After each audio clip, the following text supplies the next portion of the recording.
This is a short video showing the connections of the engine drying system to the airplane. This is underneath the airplane, showing the exhaust connections and the connection to the crankcase vent line and to the intake air plenum drain line. The first hose I'm going to connect is the hose that goes up into the crankcase vent line. And this one needs to be fed a ways up into the vent line in order to get a good seal and get past the opening in the vent line that's there to prevent the back pressure in case it freezes over. You can see I'll feed this hose about 12 to 14 inches up into the crankcase vent line. The second hose I'm going to connect is for the fuel injected Lycomings. There's a drain line here that goes up into the bottom of the intake air plenum. And this is just a drain to allow any excess fuel to come out of the intake air plenum when the engine is shut down. This allows us to put dry air into the intake air plenum.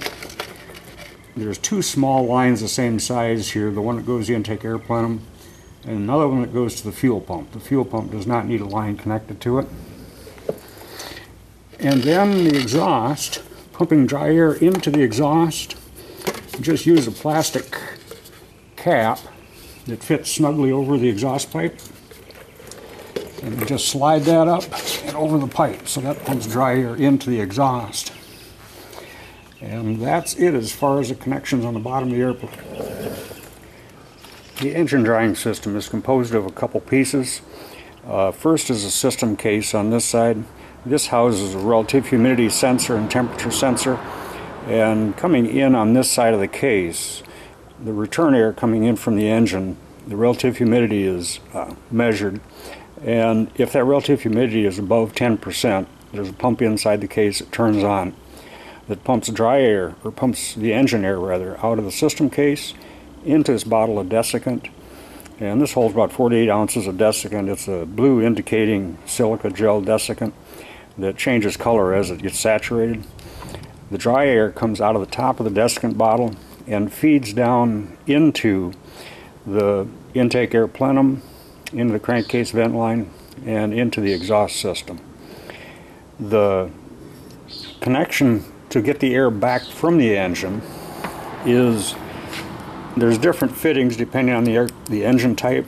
On the Lycoming O360s and IO360s, this threaded fitting fits directly into the dipstick tube threads, and that just connects up to the hose, which then pulls the air back into the system case. Let me go ahead and connect that up and show you how the system works. I've got the oil door, access door open already. Let me go ahead and pull the dipstick out.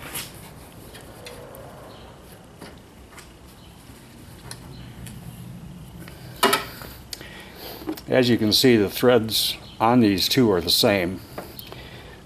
So I'll lay that down there and just screw the cap directly into the dipstick line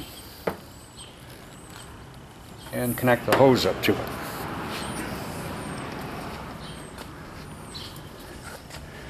So once that's connected, and the other hoses are already connected underneath the plane, I'll zoom this in so you can see how the system actually works. The system runs on 12 volts. There's a small transformer that takes 115 volts and turns it into 12.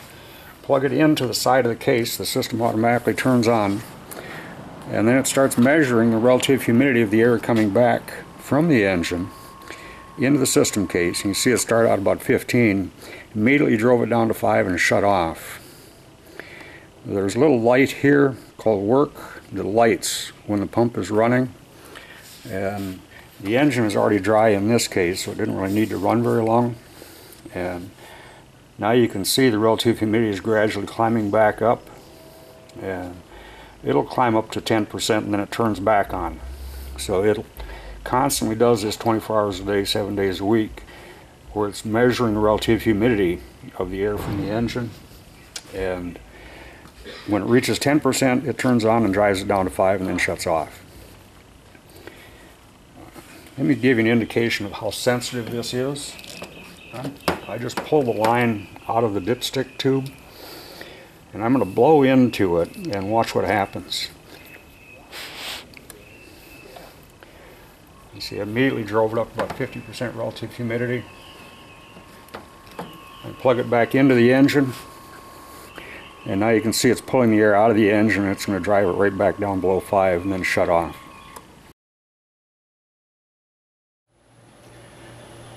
Okay, I've just returned from flying the airplane for about an hour. It's kind of a typical Houston early summer morning. It's, what is it, 11:30 a.m. right now. Over on this side, I've got a separate probe or a separate piece of test equipment that this is showing the relative humidity of the outside air right now at 58%, and the temperature is 89.58 degrees Fahrenheit. On top of the system case for the engine dryer, I've got a separate thermometer set up here. That what I'm going to do when when I connect the system up to the dipstick is I've got a temperature probe plugged into the hose that is going to pull the return air out of the engine, and this will register over here where it's reading 90 degrees right now. And I'll start the timer as well as soon as I turn the system on. All the connections on the bottom of the engine are all connected, so all I have to do is plug this hose into the dipstick return line and plug the system in, and it'll go ahead and start pulling the moisture out of the engine. Let me get a reading on what the engine temperature is right now.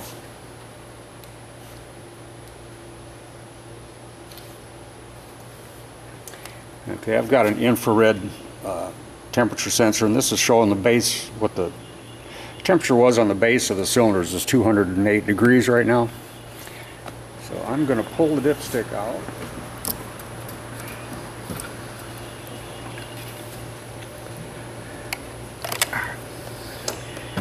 And I'm going to screw in the adapter that goes in the top of the dipstick tube, and plug in the return line that has the temperature probe attached to it. Be sure I get that into the center of the air column so it's reading the air, not the outside. Okay, so before we plug anything in, you can see the hose is connected up there right now. And the hose is running down the outside of the cowling, and it goes into the right side of the system case over here.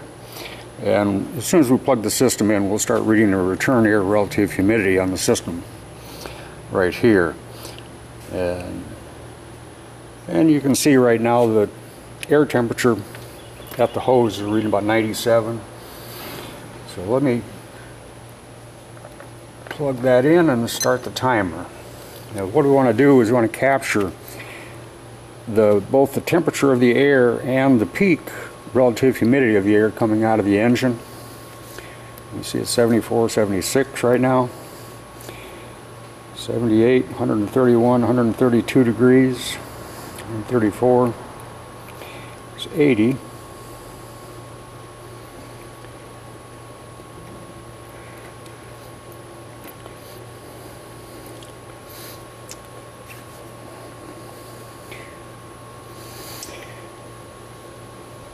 Okay, you can see that the relative humidity is already topped out and it's starting to come down fairly quickly now as the system pumps dry air in through the engine, and it's starting to purge it out of the crankcase. Probably can't see it very well right now, but the top of the return hose has got some condensation in the hose itself right now because of all the moisture in the engine.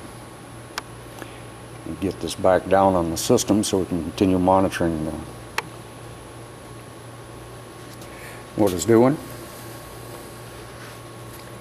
So at 150 degrees right now, so that's some awful warm air coming out of the engine. And what the system will do is it'll take it down to 5% relative humidity, and then it'll shut off. And then as more moist air comes up out of the engine, it'll turn the system back on, in fairly short order. So it'll cycle on and off for the next couple, 3 hours until the engine totally cools and it's totally purged all the moisture out of the engine as it does that.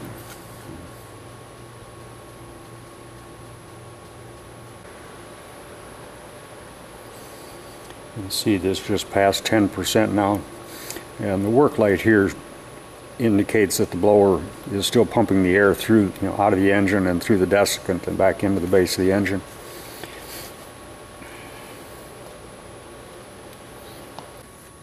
Okay, the system's just about down to 5% where it'll shut off. It'll shut off at 5.0.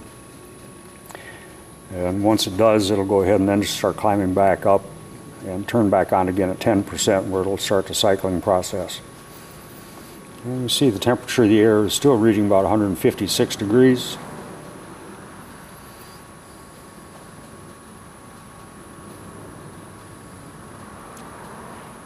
And here's 5.0. She should shut off any second now.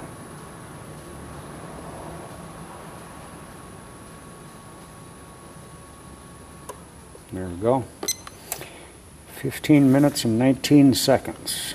You can see how the relative humidity will start creeping back up now.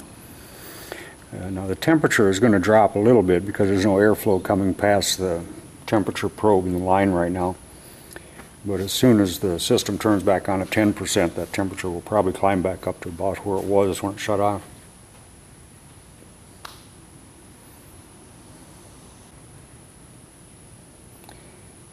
9.8, 9.9, 10. Okay, now you see it immediately start dropping as soon as it starts pulling the air back in again from the engine.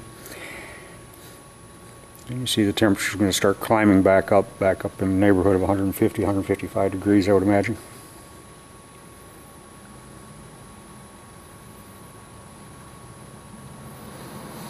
So the system will keep cycling like this throughout the rest of the day as the engine cools and keep progressively pulling more and more moisture out of that air that's in the engine. This will prevent condensation inside the engine, will prevent any moisture from condensing out and getting back into the oil. That if we didn't go ahead and do this as soon as the engine was shut down, as soon as the engine cooled below the dew point, it would go ahead and form condensation inside the engine, and that moisture would go right back into the oil that we just cooked out by flying the airplane. And that moisture would combine with the other combustion byproducts and form the acids in the oil that ultimately attack the metals in the engine. You can see it's almost down to 5% again, and it's up to 154 degrees, so it'll shut off here in a second. This is a website that's very nice as far as calculating or determining what the dew point is based on temperature and relative humidity. Most dew point calculators don't calculate anything over 100 or 125 degrees. In the video of when we connected up to the engine dryer to the engine after flight, we saw that the temperature and the relative humidity of the engine were much higher than that. This web page enables us to slide this little slider to set the temperature, and it also has a slider for setting the relative humidity. So I've set these sliders to 135 degrees, and that was the temperature that we recorded at the highest relative humidity. The highest relative humidity was 80.1%. At 135 degrees and 80% relative humidity, the dew point is 127 degrees. Now, this is important to understand for two reasons. One, the dew point tells us, or we can calculate then, the actual amount of water that's in the air.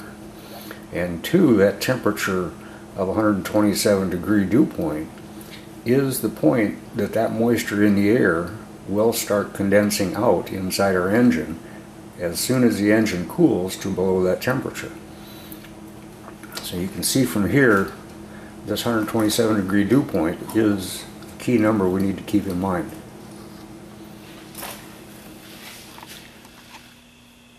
This chart is important to understand when we look at the dew point of the air that's trapped inside of our engines after flight.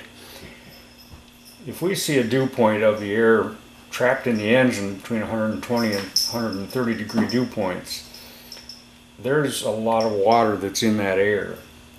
If you look at this chart, this shows the weight in grains of the water for each pound of air at these dew points. So at 130 degree dew point, we have more than 750 grains of water for every pound of air. At 120, that drops to 568. If you look at this chart, for each 10 degree change in the dew point, the mass of water in the air changes dramatically. Matter of fact, if you look at it, like if you look at a 40 degree dew point, there's 36 grains of water per pound of air. If you look at 50, it's up to 53. Well, the difference between these two represents a 67, almost a 68% increase in the mass of water in the air at 50 degree dew point over 40 degree dew point. Well, for every 10 degree increase in the dew point, you see there's a 60 to 70% change in the mass of water in the air. Why this is important to think about when we shut our engines down: if we leave our engines with a dew point of say 130 degrees for dew point, we've got 750 grains of water per pound of air in the engine. If the temperature overnight drops, our engine's going to cool down to near the outside temperature. Say the temperature overnight drops to around 70 degrees. Well, the dew point at 70 degrees is only going to hold 110 grains of water. That means the difference between these two numbers is the amount of water that's going to condense out into liquid form inside of our engines and drip down and then mix in with the oil and form the acids that attack the metals inside of our engines.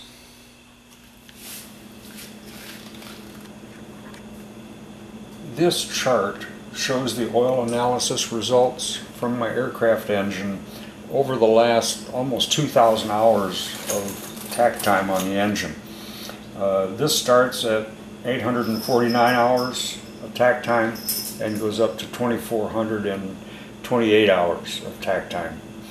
Now, there's several things that are of interest in this chart. First are the different things that are measured. The yellow is silicon. That's down here. That's basically dirt inside the engine. This line is iron. This line is aluminum, which is this guy down here. This lighter colored line down here at the bottom, that's chrome. And this one here is copper.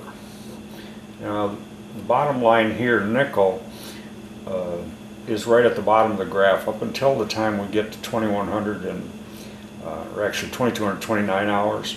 The oil analysis firm I was using was not measuring nickel during this period, and they were here. So, a couple of things that are of interest in this chart. From 849 hours until 1791 hours, I lived in the Midwest, in Minnesota and Iowa. During this period, you can see the wear trends were generally fairly flat, just slightly increasing. At 1791 hours, I moved to Houston, Texas, one of the most humid and probably worst places in the country for an aircraft engine for corrosion problems.